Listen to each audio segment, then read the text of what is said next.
What's crack-a-lackin'? Welcome in to My Mind is a Weapon Fantasy Football Show.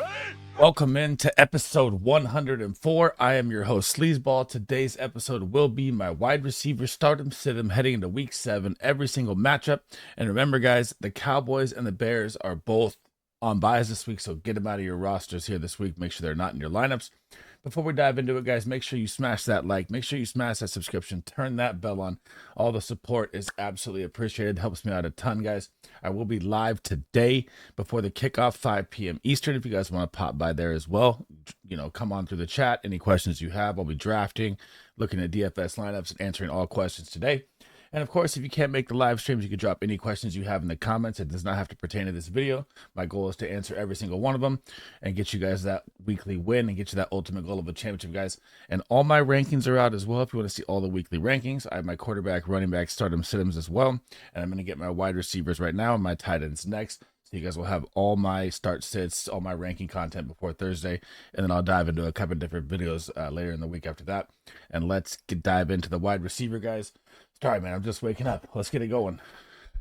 So if you guys are new to the channel, this is my wide receiver board heading into week 7 here. Before we dive into this Thursday night game of the Saints hosting the Broncos, which is going to be ugly. If you guys are new to or coming back to the channel, if you're new to the channel, I always like to throw a shout out to my co-host from my show. Gives me great information behind the scenes. And this is information that you can use for fantasy football and for pick'ems and for DFS lineups, everything like that. Remember, if you gamble responsibly, guys. And it's Big Draft Energy. So you can check his YouTube. You can check his Twitter right here. Big Draft Energy, Big Drafters headquarters as well. I'll drop all the links in the description.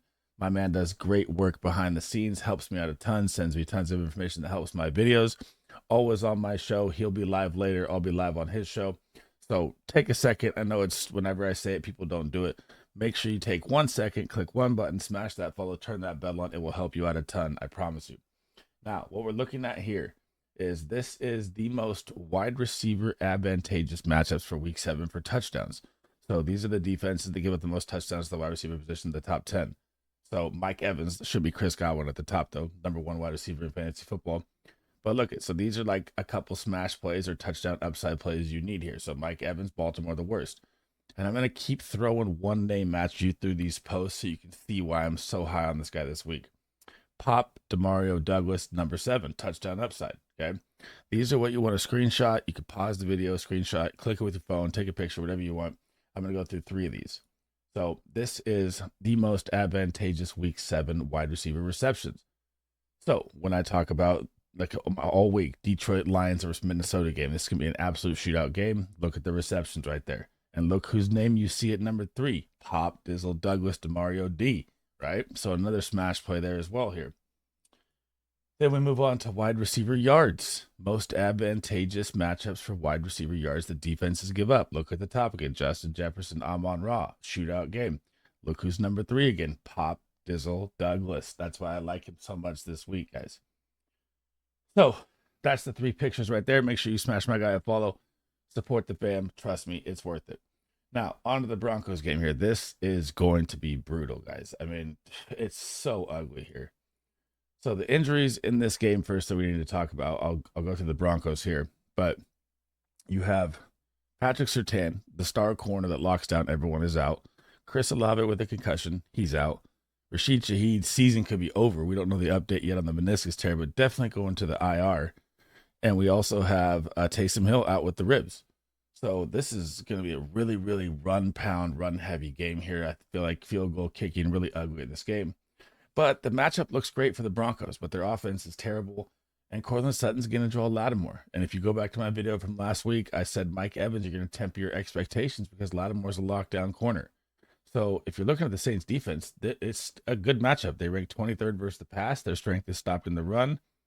Well, not really. They're kind of middle of the tier. They give up 36 points to the wide receiver position. They're 26th on the season. They've given up 218 points to the wide receiver position, but they're number 6 in the red zone. So they're really stingy up there. So really low touchdown upside for Courtland Sutton here. And they give up 165 yards to the wide receiver position. But you're playing Bo Nix. They don't have a lot of weapons. You're at home. I don't like anything from this game in wide receiver. Now, this one's going to be a little interesting here. So I'm going to pull up my guy here. So we know that they're out, right? You know that you have Olave, you know that you have Shaheed out. Bub Means is very interesting to me, guys. And if you look at last week, I'm going to show you a tweet here. So, and I don't want to touch any other wide receiver. I'm not looking into Tipton or any of those guys unless you're, making a DFS pick on like longest reception or something, right? So I'm going to be kind of cheesy. This is my own Twitter here. My mind is a weapon. SleezBall, same thing. So Bub Memes is my sleeper flex play of the week, guys. If you need a dart throw and you have injuries or buys, it's not a bad play. Because like I said, you have Patrick Surtain out, the number one corner that locks down everyone. And if you look at last week, when they were hurt, he saw 8 targets, 5 receptions, 45 yards, and a touchdown. Now, Spencer Rattler was also Bub Memes' guy at camp. They were also locked in together. He was his number one go-to while he's getting ready for the NFL, everything like that. So I'm not against a sleeper play of Bub Memes by any mean here, so that's why I have him in yellow. If you need a flex play dart throw in full PPR right here, I am 100% okay with throwing him in. But again, guys, not over like middle tier players, not over stars. Just if you need a sleeper play that's there just because your lineup is shot with injuries or your buys or whatever it is. Don't go crazy and start him over big names. A Super Bowl revenge game, being a Niner fan that drives me nuts, is finally here. The 49ers are hosting the Chiefs, and I'm telling you right now that the 49ers are going to run them out of the building this week. I just know it. Now, on the Chiefs side, it's just gotten really, really bad for their wide receiver room, right? So Xavier Worthy will be the guy that's out there, and he's boomer bust to me always, right? But we got to look at the 49ers defense here first. So we rank 13th versus the wide receiver, giving up 31 points a game, 16th on the season in total, giving up 190. In the red zone, we rank top 10 as well. So it's pretty much a top 8 to 10 defense all around against the wide receiver. But Tre'Davious Ward is back this week, our superstar corner that was gone last week. That's why Marvin Harrison got that dub or beat us that one game, got him hurt. And we still have Hufanga out at safety. So Xavier Worthy does have a chance to take the top off in this game. But again, that's a risky play. If if you like the boomer bust play, that is up to you. I don't usually like to do it. I've never been a fan of boomer bust players, so that's why I don't draft them. Now, everyone is riding high on Juju Smith-Schuster. He is one of my sits this week. I am not buying the hype off one game. That is Fantasy Football Rookie 101. Yeah, could he see 6-7 points? Possibly. I just don't buy it with him. One game does not get me excited. I think everyone out wasted a ton of fab, and I think they're going to bring in a wide receiver here before the trade deadline on November 5th. Justin Watson, nothing to talk about there. 49ers side, if you own Debo and Ayuk, you're probably starting them every single week. The matchup isn't going to look good. The Chiefs are 7th versus the wide receiver, giving up 27.6 points. They're 5th on the season, but they're 23rd in the red zone. So there's a very high touchdown upside here for Kittle, Debo, Ayuk, everything like that. Debo as well. So, but when I look at these numbers, they don't play the Shanahan offense. This offense, I don't compare to any defenses. I look at it as matchup proof across the board, because the way that he schemes things up as a head coach is just absolutely amazing on the offensive side of the ball. It's like Sean McVay. I don't worry about who the Rams are playing against because the minds are just different. So I like Debo and Ayuk as starts, and Xavier Worthy as if you want to plug and play, you can. He could pop one, but again, it's always risky with him.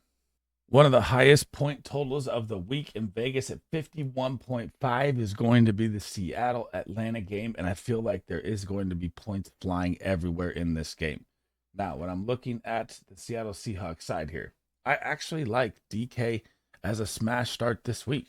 I know he missed 2 touchdowns last week. He tippy-toed one by a centimeter. If his shoe was white, like Patrick Mahomes says, he'd be fine for a touchdown. That's a joke. But he also got the 57-yard bomb called back for a terrible illegal shift play. And why you have to love this so much this week is not only the point total where everyone thinks it's going to be high, so you're already looking at it like they're going to score 3-4 touchdowns a team, is you have the Atlanta Falcons, who are 24th versus the wide receiver. They give up 36.5 points per game, and they're 32nd in the red zone versus the wide receiver. That's dead last, guys. This is where DK Metcalf is going to feast. And in this game, I'm not even against, so say you have, injuries or buys going on, whatever. Tyler Lockett found the end zone last week. I'm fine with the Jackson Smith and Jigba play here because I do not think there is going to be a lot of running for Seattle in this game unless they get up to an early lead. The Falcons' defense strength is versus the run. Their safeties over the top do cover the deep ball well with Simmons and Bates. They're 2 of the best safeties in the league. But what's happened with them being safeties and, everyone playing the Tampa 2 and all the talk this year about how that defense is stopping the deep ball for wide receivers, it's opening up funneling passes to the wide receiver 1. So every single matchup they played, the wide receiver 1 has seen so many targets and so many receptions. So I'm smashing DK this week, and I'm okay if you need Jackson Smith and Jigba or Tyler Lockett as a deep flex play. I'm not against it. I don't think they're sittable. I don't think they're smash starts, but I think if you need a floor decent play, they can cover that for you. Onto the Falcons side, Drake London is finding his rhythm. It is absolutely bonkers how good he's looking now with Kirk Cousins. And you get the Seattle Seahawks here. So remember, if you guys have followed my channel or subscribed to my channel and you've seen me talk about the Seahawks in other videos, their defense is fraudulent. So when you're looking at these numbers, remember, I called it at 3-0. I said they're going to lose a bunch of games here in a row. They're not that good, and that's exactly what's happening here. So their defense still ranks 11th versus the wide receiver, but you played Drake May, you played Jacoby Brissett, and you played Skylar Thompson as your first 3 quarterbacks. So, of course, your defensive numbers are going to look good, right? Because they're terrible quarterbacks. So they rank 11th versus the wide receiver. They rank 13th on the season, and they rank 12th in the red zone. But for me, it's more as a 20 to 22nd, because if they played the Falcons schedule, their defense would be terrible, right? So I look at it a little tempered. I know their numbers look great, but that doesn't bother me. So Drake London, I'm smash starting this week. Darnell Mooney, you can flex if you want. He had that one big game, and that's like a juju thing to me with Darnell Mooney. He's not a trustable player. So he has a pop game and everyone goes nuts. It's Darnell Mooney time. Then he goes back to Darnell Mooney. So kind of like Juju Smith-Schuster. If you need to throw him in, you can. I don't love it. I don't hate it. Ray McLeod, you're never starting in a 12-man, competitive 1 QB league. The Monday Night Football game where you want to just take every single player you have from this matchup and throw them in your starting lineup and don't ask any questions. And let me tell you why. This is going to be the Ravens Monday Night Football 4-2 heading into Tampa 4-2. Spread is at 49.5, so you know the points are going to be flying. You have the wide receiver 1 and Chris Godwin in this game. You're going to have Zay Flowers, who's on an absolute heater. But we're going to talk about the Ravens here first. And honestly, this is the first time all season long that I am going to put Rashad Bateman as an okay flex play. And I did not think we'd be coming to this point in fantasy football this season, but he's actually not looked bad, guys. And the offense is it's starting to target him more and more. So look at his points here for the past 4 out of 5 games, right? Look at the floor. So let's just start the season right here, right? So you got to look at it like that. 7-7-11 had a bad game against Buffalo. Buffalo is very good versus the wide receiver. And then the last 2 weeks, he's averaging 13 fantasy points combined. Not a bad play if you need it for a flex play. Zay Flowers been on fire, but let's talk about why this game is going to be amazing for them right now. The Tampa Bay Buccaneers versus the wide receiver ranked 27th, giving up 38 fantasy points to the wide receiver position alone. They ranked 29th on the season in total versus the wide receiver, giving up 226 points. And in the red zone, they ranked 22nd. Not like Zay Flowers is a big red zone wide receiver that can go get a jump ball, but he is a gadget guy. They move around. So there's touchdown upside there as well.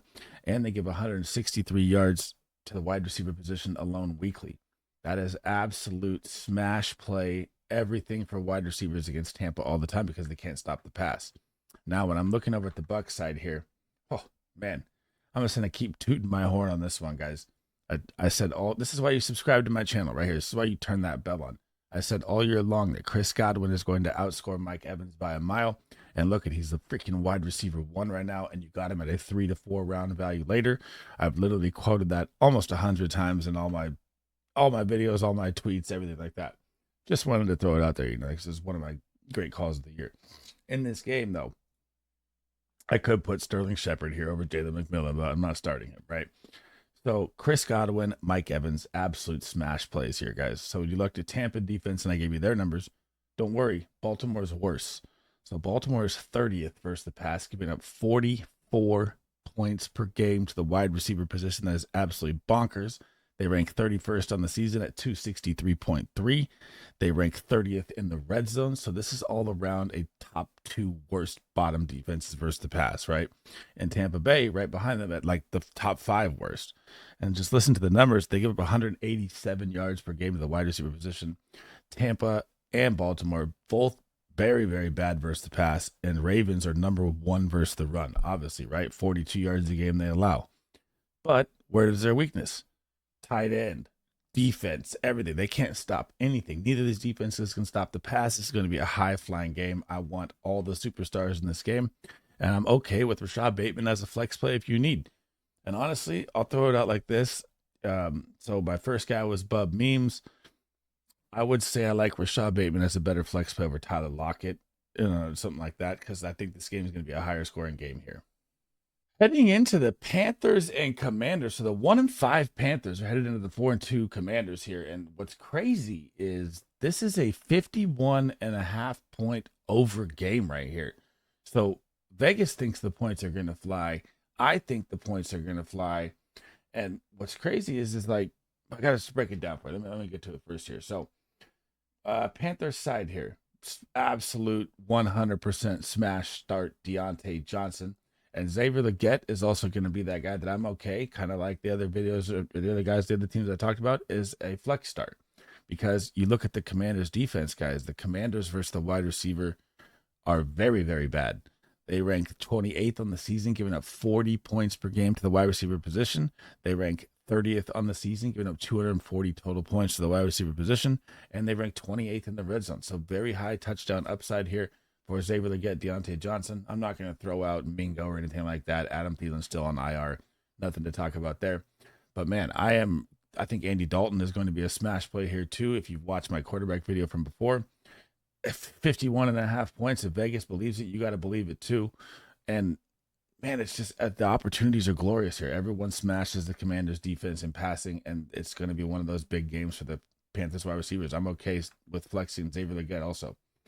On to the Commander side. How many times over the past 5 weeks, or since week 2, have I said, stop questioning starting Terry McLaurin in your lineup? Stop. Terry McLaurin is getting a nasty target share of 28%, which is top 10 in the NFL. He's becoming JD5's guy, and he's just scoring points at will, finding the end zone every 2 touchdowns last week. And I know the looks aren't the same, right? He's not seeing his full, 10 to 12 target of Scary Terry of old, but he is absolutely destroying fantasy football. He's now the wide receiver 12, and look at the past week since week 2, man. Look since it started clicking. 21 points, 18 points, 14 points, 23 points. That's like a 17 to 18 point average, and people are still worried to start this guy or giving me questions in the comments like, Terry McLaurin or this guy. It's Terry McLaurin. This is a top 10 wide receiver the rest of the way. You're on a high-powered offense. You're the only wide receiver that's good out there. I don't like Oli Zakitas or Noah Brown or Luke McCaffrey, or I'm not starting any of those guys. I'm only starting Scary Terry. And you get the Carolina Panthers. They're 21st versus the wide receiver, giving up 35 points a game. They're 23rd on the season versus the wide receiver, giving up 210. They're 21st in the red zone, so very high touchdown upside here. And they give up 150 yards, which is bottom 10 in the NFL. So all around, it's like I'd say probably a 22 to 25 ranked defense versus the pass. And Terry McLaurin is going to absolutely feast in this game. And I love Deontay Johnson as well. And Xavier Legette as a flex play if you need again. Joe Burrow and the must-win Bengals from here on out are headed into the Cleveland Browns this week. And you're going to have a game with Nick Chubb back. If you saw my running back video, I'm super hyped for that. But on the Bengals side here, so I've been saying this all year long. This Cleveland Brown defense is actually not bad, but the numbers look bad, right? So obviously if you have Jamar Chase, T. Higgins, you're starting them. Yoshi, I'm not talking about here. But so the Cleveland Browns defense, like I said, they were number 1 coming into the season in like all my rankings, but their offense is so terrible. They can't move the ball. They can't keep them off the field. So this defense is grinding, and they're still hanging on. They're like a top 12 run D, but right now they're 20th versus the pass, giving up 34.6 points, giving up 207 points on the season, ranking 22nd. And in the red zone, they rank 18th, and they have 150 yards or 148.2 yards per game of the wide receiver position. Trade away Amari Cooper. Could be absolutely falling apart in Cleveland. Deshaun Watson needs to be gone. But it's still going to be a smash start here for them. But when I look at the Cleveland Browns side here, it's just like, man, they get rid of Amari Cooper. Cedric Tillman's going to step in. Elijah Moore will still play the flex. And Jerry Jeudy now becomes the wide receiver 1. Do you really believe that Jerry Jeudy is a wide receiver 1? Do you really feel comfortable starting him with Deshaun Watson? I do not. But if you need a flex play, it's okay as a dart throw flex play, right? And you get the Cincinnati Bengals defense who can't stop anything. They can't stop the run. They can't stop the pass. So currently 13th versus the pass, but their numbers boosted a ton because they played the Giants last week who did nothing. Danny Dimes was absolutely terrible. So think about it like this. Before they were 13th this week, last week they were like 22-21. So one big game can really drop your defense and make it look, like it's a plus matchup or a minus matchup with, fantasy football. So those are things to take into account. But they do rank 13th, giving up 32 points a game in the wide receiver position, 16th on the season, giving up 190. In the red zone, they're very good. They rank 10th, only giving up 4 points a game and 144 yards to the wide receiver position. But we all know Deshaun Watson can't even pass for 200 yards. So, they need to put Jameis Winston in here. I don't even know if it helps now with Amari Cooper being gone, but it's not looking good for the Browns this season, man. The revenge game of every revenge game I've ever wanted to watch is here, man. The Eagles are headed into the New York Giants for the Saquon Barkley revenge game. And I'm going to talk about this one a little different here because if you've seen my other videos and stuff like that, I'm not really super high on Jalen Hurts, Devonta Smith, and A.J. Brown in this game. Obviously, if you own them, you're starting them. A.J. Brown, 100% you're starting them. Maybe you think about Devonta Smith a little bit. And Jahan Dotson, we don't need to talk about. I don't even know why they traded for him. The guy just is not a football player for some reason. It's crazy. Now, why am I going to say that Devonta Smith I'm kind of iffy on, and A.J. Brown I think you temper your expectations on, is because this is Saquon Barkley back in New York. This is going to be 25, 30 touches for him, probably 2+ touchdowns. They're going to want him to shove it down their throat. This is a division rival matchup. And this is going to be the crowd going absolutely nuts. And Saquon Barkley, I just feel like it's going to have one of those 30+ point weeks where he goes absolutely bonkers, man. And the New York Giants versus the wide receiver, they're 15th on the per game, giving up 32.5, 18th on the season, giving up 195, 15th in the red zone. So, not great, not bad in the red zone. They can stop you. They can let you score. 141 yards to the wide receiver position, a game they allow as well. But again, this is why I even said temper your expectations on Jalen Hurts, is because this is going to be a Saquon number 26 game forever right here. Heading to the Giants side here, Neighbors is going to be back. Neighbors is going to be an absolute smash play of mine. Wan'Dale Robinson is a flex like the other videos I was talking about as well. If you need a flex play, I'm okay with that. And Darius Slayton now with Neighbors back is back to red for me, because if you look at the games where Neighbors was out there, Darius Slayton was not much of a factor. So why I like Malik Neighbors so much, this is where Philly struggles, guys. Just depends on if Danny Dimes shows up. They struggle versus the pass. They rank 26. They give up 37 points a game to the wide receiver position. They give up the 6th most points on the season. So again, this is what I'm talking about with like fantasy football, the spike weeks, right? So one team will blow up on them, then they'll stop another team, then one team will blow up. So that's how the Eagles defense is kind of on the season versus the wide receiver. But in the red zone, they rank 27th. So there's a very, very high touchdown upside here for the wide receivers as well. And they give up 160 yards to the position on the season. So about bottom 7 there as well. So this is a smash play here. And if they get behind, this could be an all-out passing game here, which is why I'm not high on Devin Singletary this week, which is why I like Tracy Moore as well in the pass game. And he just looks like a better running back anyways. But Malik Neighbors should see 15 targets in this game. Like literally, this should be a Malik Neighbors top. I have him ranked as my wide receiver 6. He's in my ballers tier. I think he absolutely smashes this week. And again, on the Eagles side, you're starting A.J. Brown. I'm saying just temper your expectations. And Devonta Smith is that risky green start for me, but he's there. You still start him if you have him. But I mean, look at last week too, man. He had to pop a touchdown late. It's going to be one of those risky games for Devonta Smith. I'm saying just be a little careful with it. The Raiders are headed into the LA Rams this week.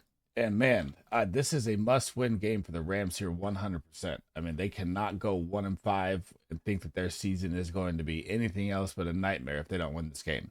So the Raiders are absolute shambles right now. But there is a little plus side here. So I know Jacoby Myers didn't practice yesterday, so pay attention to the injury updates, right? But they shipped Devontae Adams out of town. So now it's the Jacoby Myers and Brock Bowers show.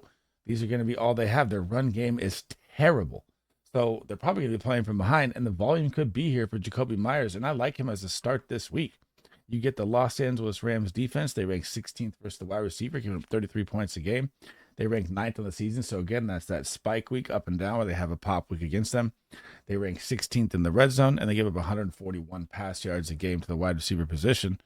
And if you're playing from behind, Jacoby Myers might see a ton of volume in this game. But again, you have to pay attention to the injury reports. And this is going to be really ugly for the Raiders all the rest of the way. But this is a guy I'm like trying to trade for right here, because Brock Bowers may become the focal point, right? Yeah, but the defenses are going to key on that too. And you're going to have Jacoby Myers probably seeing 10 targets a game, maybe more, because we saw what Trey Tucker did as the wide receiver one last week when Jacoby and Devontae were out. That was a goose egg, right? So I like to buy Jacoby Myers right now, heavy in redraft right now.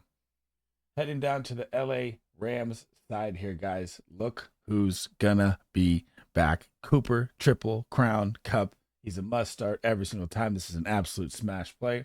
We still have Puka Nacua on the IR. Looks like week 10 or 11 for him, and the updates are just not coming any faster. I mean, it's kind of weird.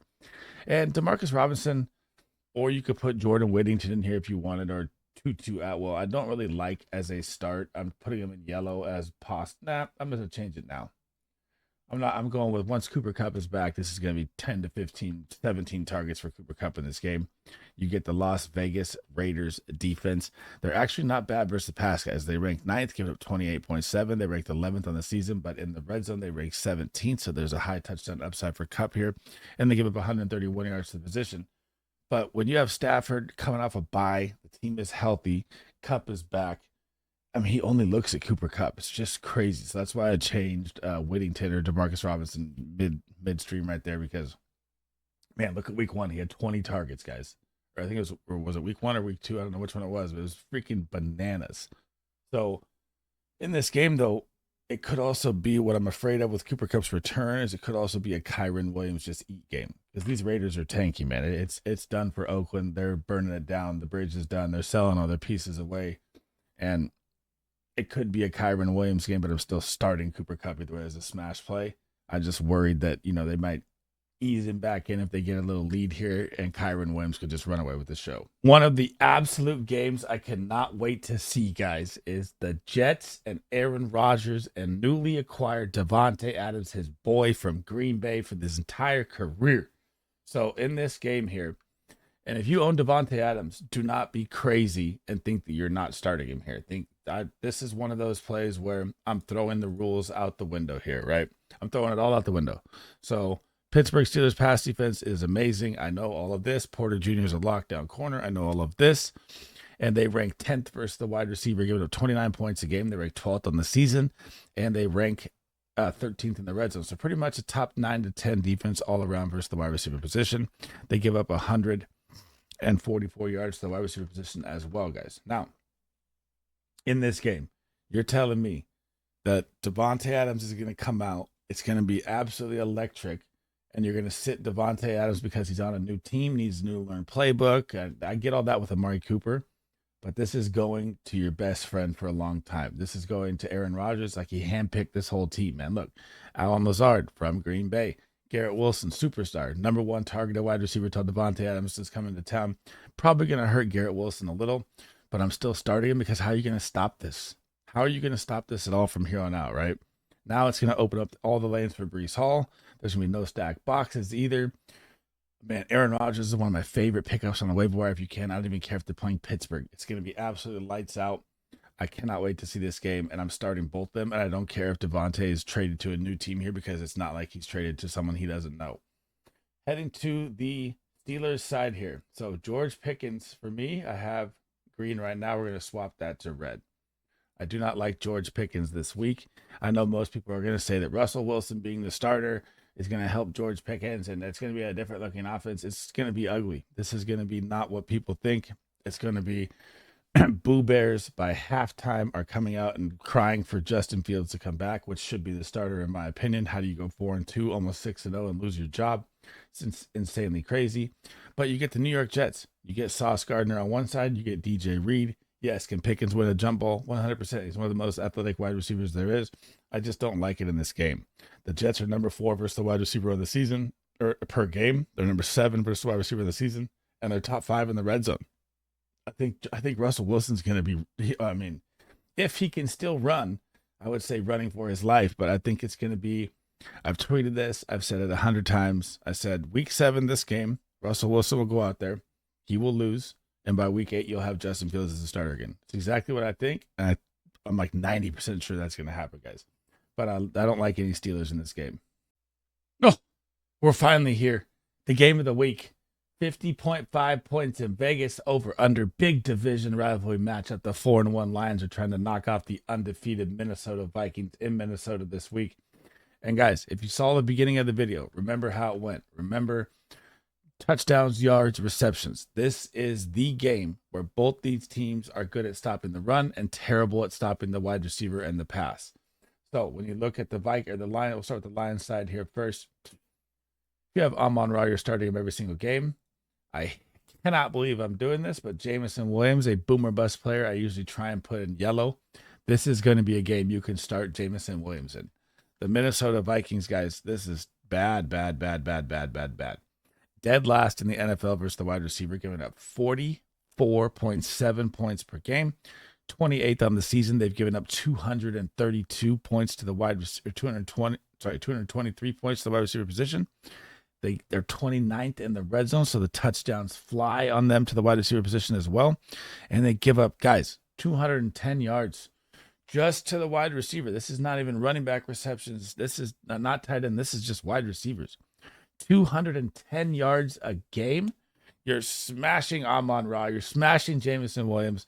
This is going to be heavy pass game here because the Vikings are good at stopping the run and they blitz at a massive rate, which is why when I get to my tight end video, I have Laporta so high this week, but I'll get to that later.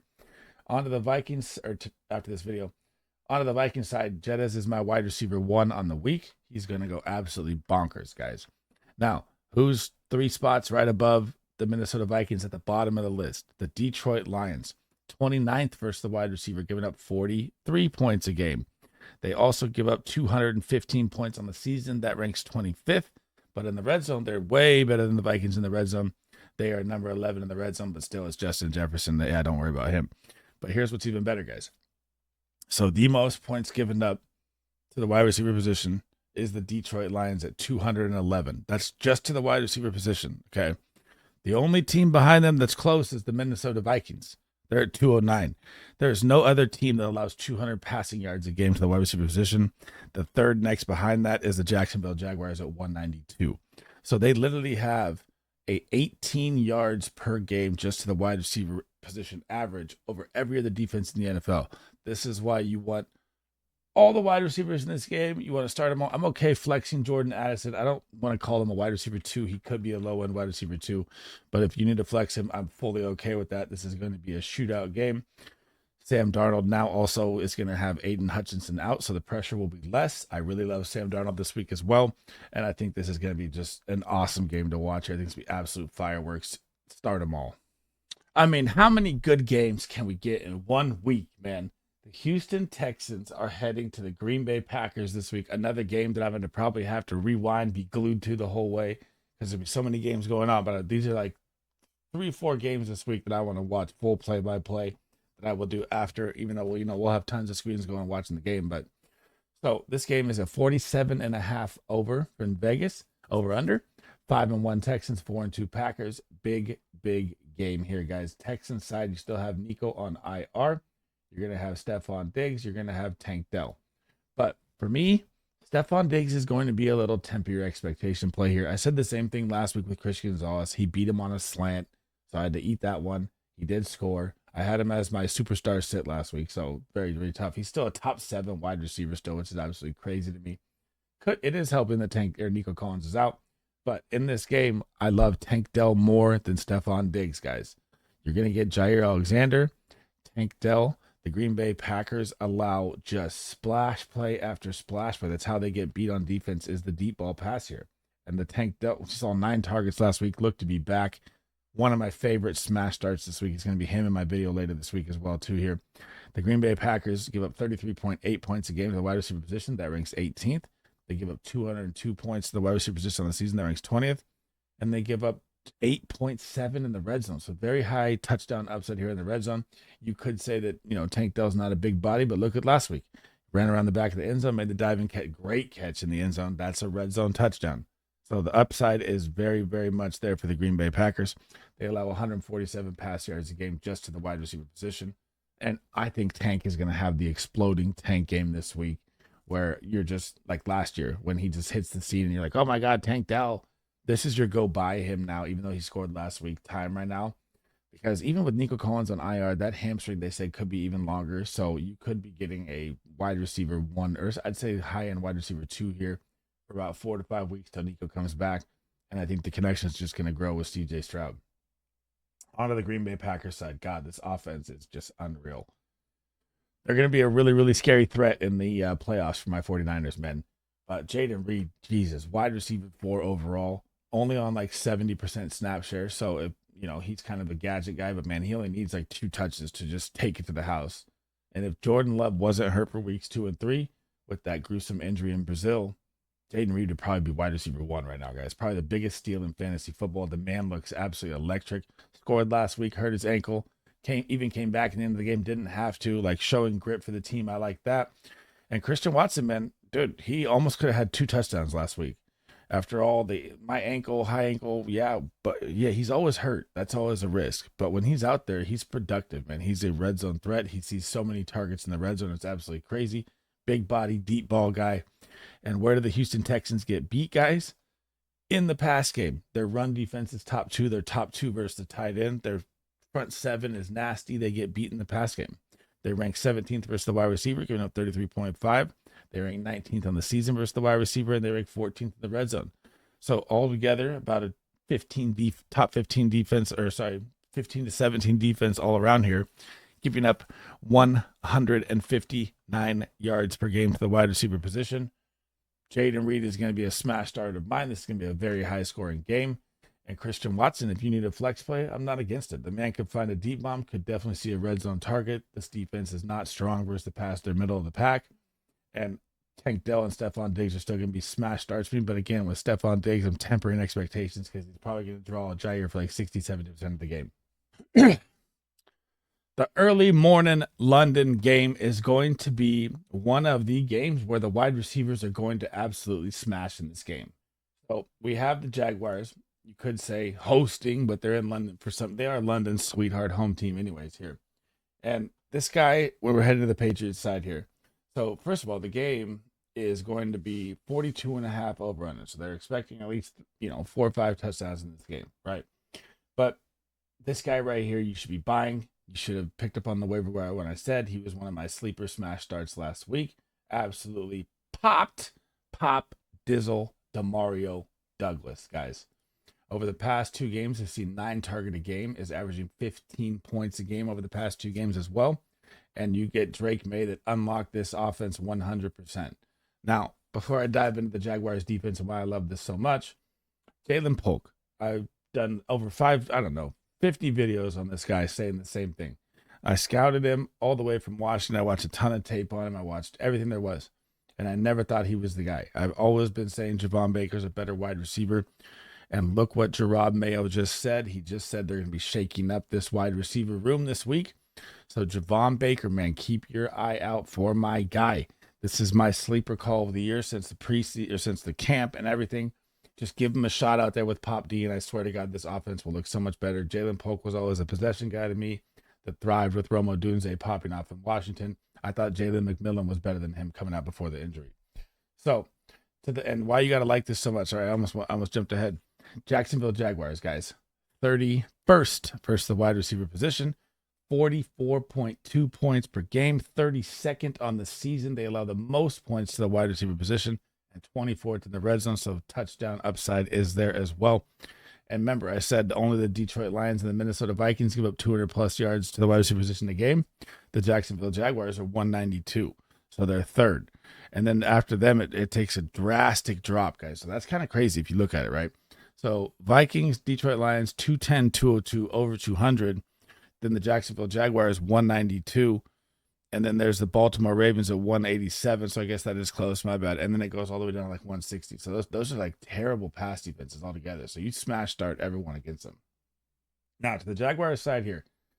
I don't know how it's going to play out. So I'm going to put it like this for now. And I know that Gabe Davis had his 2 touchdowns. If you believe in Gabe Davis and want to start him, by all means, do you, man. I'm not a Gabe Davis guy. I know he's a best ball boomer bust guy. I don't trust it in redraft.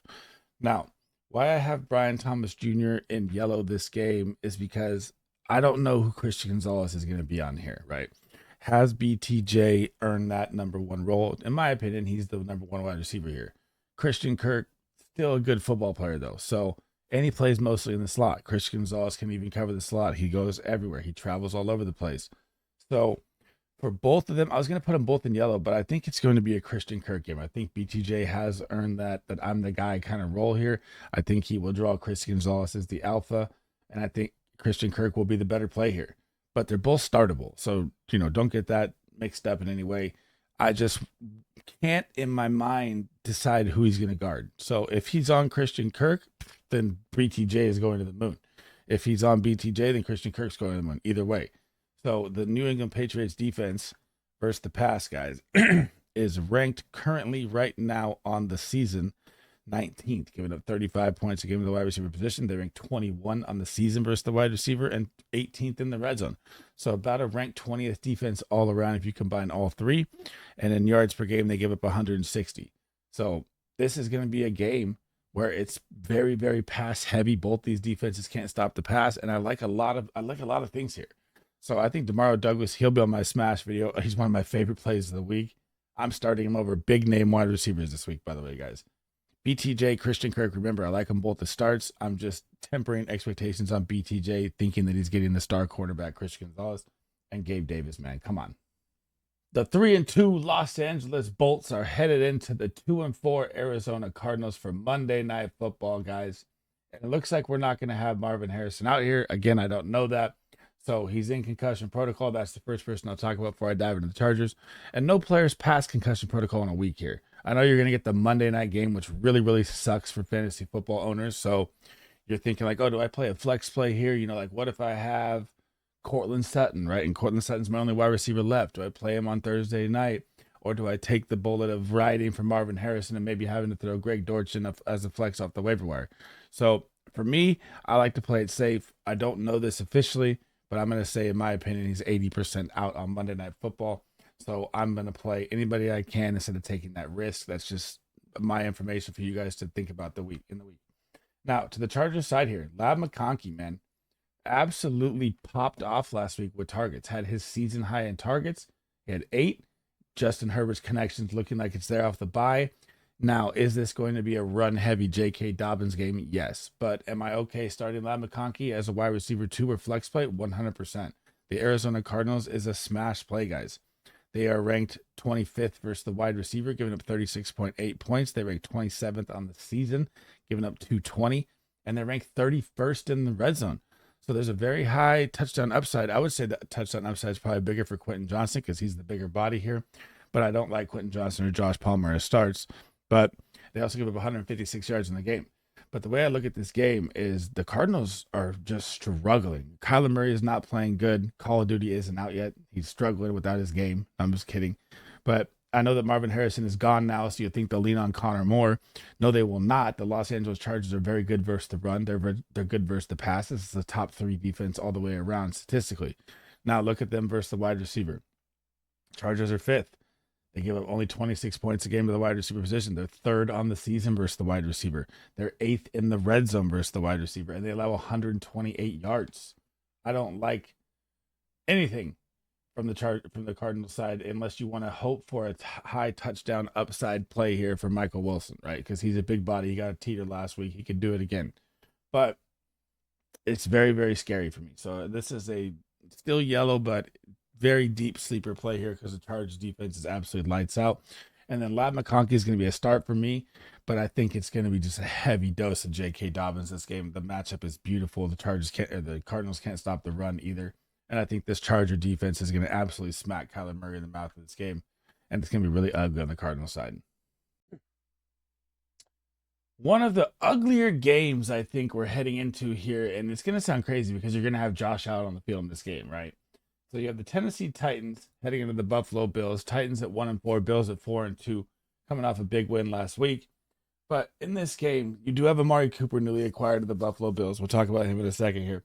But on the Titans side, I am going with only you can possibly throw DeAndre Hopkins as a flex play here. Their offenses look terrible. Will Levis looks like he may lose the job at halftime to Mason Rudolph, if not before kickoff. He looks absolutely awful. I mean, they had a smash matchup last week that I just had to take down bad, man. I said that they'd have a good matchup versus the Colts because the Colts are weak everywhere. and Will Levis was just terrible. So he's on a red hot seat right now. And man, if this is his last game as a starter, probably 100%. The Bills are going to crush this team. But the Buffalo Bills pass defense, look at this. They rank 8th, 28.6 points. They rank 10th on the season, and they rank 3rd in the red zone. So about a top 5 defense versus the wide receiver. Calvin Ridley coming off a goose egg last week. I'm not touching him. But interesting for Calvin Ridley is I really do think DeAndre Hopkins is going to be shopped here because Calvin Ridley's contract's so crazy they can't move him. So Calvin Ridley, if you can kind of buy low, maybe the focal one here and kind of a secret play. That's how my mind kind of works in fantasy football. So something to look for a buy low for very cheap right now could be Calvin Ridley. But I don't like any of them in this game, really. DeAndre Hopkins, if you need a flex play, maybe he is getting more targets. He is, they could be trying to shop him again. They could try and feed him a bunch of targets to, get a little trade value. So there is that, but I don't love it. But if you need to throw a flex play in, I'm okay with it, but it's not going to be great. Now, onto the Bills side. Amari Cooper, newly acquired. Do not go crazy thinking that Amari Cooper's first game with a new system, new head coach. Yes, he's never had a quarterback like Josh Allen. I understand that. But guys, you're going up against the Tennessee Titans pass defense here. You're going to have Ladarius Sneed on Amari Cooper. So the Tennessee Titans are number 1 on the season, only allowing 98 yards to the wide receiver position a game. 98 yards, right? That's the whole wide receiver core. So they're 3rd versus the wide receiver. They give up 23.2 points a game. They're number 2 in the red zone versus the wide receiver. This is a top 2 to 3 pass defense on the year, and their offense has been terrible. Think about that. That's how good this pass defense is. Their offense never moves the ball. They don't get any first downs. They don't score any points, but yet this is still a top 3 pass defense. How? Because Ladarius Sneed is one of the most locked down corners in the NFL. And I do not like Amari Cooper on his first game. I know it's going to be, the crowd's going to be rocking, and he'll be there in Buffalo, and they'll try and feed him. It's going to be ugly. I don't like Keon Coleman now either with the addition of Amari Cooper. And the only one I'd be willing to take a dart throw on is Khalil Shakir here. He survived the injury last week. Came into the game hampered, made it through the game. Good to see there. If you need a flex play, I don't like it here at all. This Tennessee Titans pass defense is absolutely lights out. So it's only Khalil Shakir and DeAndre Hopkins as possible flex plays for me this week. This is going to be a James Cook, Ray Davis, pound the rock game, 100%. Tony Pollard's going to be a smash play. Buffalo really struggles with the run. So I don't like the wide receivers in this game. This is going to be a run-heavy game. Last but not least, the 43.5 over-under game of the 2-3 Dolphins heading into the 3-3 Indianapolis Colts, who look like to have Anthony Richardson back. Now, in this game, I'm going to ride it one more time. I know that Tua is not there, but Tyreek Hill, I'm starting in this game. The matchup is too good. I know you have Tyler Huntley at quarterback, which is just killing all the Dolphins. Looks like Devon Achane will be back off concussion, practiced in full. He should be good to go as well. So he'll have his 2 power weapons here in the backfield and 2 wide receivers on the outside. He did get a big win. They got the bye. The win might have saved their season if Tua comes back in week 8. So it might be time to buy all the Dolphins right now if you can. But, I mean, are we going to trust him in this game? I do, and here's why. The Indianapolis Colts are the most 30-plus pass yard defense for bombs there is. I know that he doesn't have the same arm as Tua, but listen to the defense as well. They rank 22nd versus the wide receiver, giving up 35.2. They rank 24th on the season with 211 points, and they rank 25th in the red zone. And they also give up 165 yards to the position. I know it's Tyler Huntley, but there's a manufactured touches for Tyreek Hill here. They got to get him loose in this game. It is too good of a matchup. You're in a dome. This man runs like a freaking track star in a dome. Just get this man the ball in space. I'm still starting Tyreek Hill this week. I don't care. He's too good of a player. I cannot do it. Jalen Waddle, I'm putting on a sit. I think this is going to be the Tyreek Hill A-chain game here. Now, heading to the Colts side here. Josh Downs is the only start I like in this game. That's it. Why? Because the Miami Dolphins have absolute 2 lockdown corners on the outside. They're number 2 versus the wide receiver on the season. Where they struggle is in the slot. And Josh Downs and Anthony Richardson have a great connection. So they rank second versus the wide receiver, get up 23 points a game. They rank number 1 on the season in total points for the wide receiver. So they're the best defense versus the wide receiver on the outside with Fuller, their lights out corners, and Ramsey. And they rank number 2 in the red zone. Very, very tough to score them. Where's their weakness at? The slot. Josh Downs is going to eat in this game. And I think it's going to be, so if JT is out there, Jonathan Taylor, man, he could be a RB1 this week. He could be the RB1 overall. Miami is so bad versus the run. They are so good versus the pass. And if Anthony Richardson's running wild as well, that could happen too here. I don't know what this itch is, but and they give up only 116 yards. So top 3 as well. The Miami defense versus the pass is absolutely lights out versus the quarterback is absolutely lights out. But this is going to be a Jonathan Taylor, Josh Downs game for me. I'm sitting Michael Pittman. I'm sitting Jalen Waddle. And Malik Washington. Could be OBJ back. We don't need to talk about that. And Adonai Mitchell, or if you took the Alex Pierce shot last week, I told you not to. 0 goose egg there. So I'm only starting Hill and Downs in this game. That is the end of the episode, guys. Thanks for rocking with me today. That is my wide receiver stardom. Sit them every single matchup. Remember, guys, Bears, Cowboys on a bye. Get them out of your rosters. Do not make that mistake. I see it too many times in fantasy football. And I will be live tonight at 5 p.m. to 7 p.m. Eastern. It's going to be a solo show for me tonight, so I'll be taking all your guys' questions. I'll be doing a couple drafts, a couple DFS lineups, and you guys can bring any question you want. And if you cannot make the live show tonight, guys, you can always drop any comment you want down below in the comment section. It does not have to pertain to this video. I will try to get to them all. That is one of my goals as a content creator, to help you get that weekly win and get you that ultimate goal, that championship, baby. So that's it for me in this video. My tight end stardom sit-em will be next, and that'll be all my rankings, guys. So that's my stardom sit-ems for every position, all my rankings between defense and kickers as well. So if you guys want to check all that out, greatly appreciated. Make sure you smash that like. Make sure you smash that subscription. Turn that bell on the way out. Help your boy out. It helps me a ton. And I'll see you guys in the next video, man. SleezBall out.